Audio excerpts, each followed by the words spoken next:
喂，川，赏花吗？大晚上的赏什么花啊？你喝多了吧？我没喝，我说真的呢。咱俩没在晚上一起赏过花吧？我如果以后有钱了，啊不，我如果跟你一样有钱了，我一定带你去看最好的脑科医生。挂了。哎，别挂！你听我说，不是什么随便的花，是昙花。你没见过吧？我也没见过。都说昙花一现，你不想知道是什么样吗？我没兴趣。挂了。听我好好说完啊！我现在在妍妍家，待会儿江小宁也要过来，那么大个顶龙袍，你赶紧过来把她领走，给我留点二人世界，懂？既然你这么有诚意的求我，那我就勉强答应吧。啊，我去看看。就知道你是爱我的，赶紧带上你的相机过来啊！快点，昙花不等人，我的幸福可就等你来。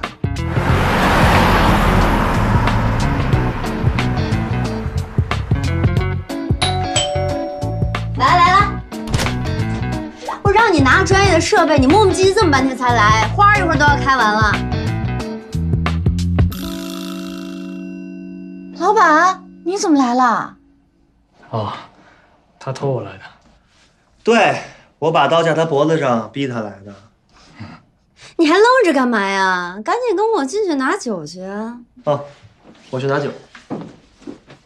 老板，请进。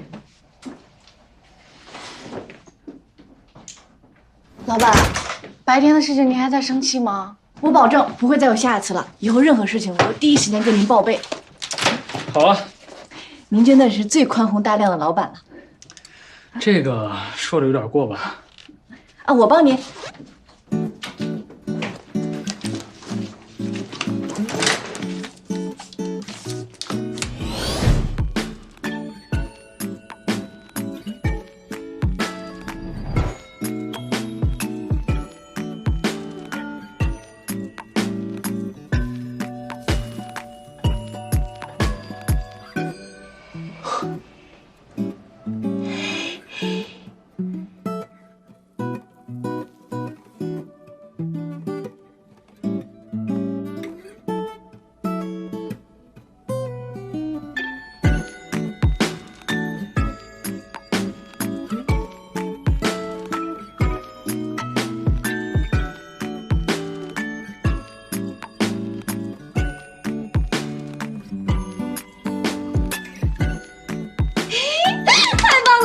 咱们四个快来拍张照吧！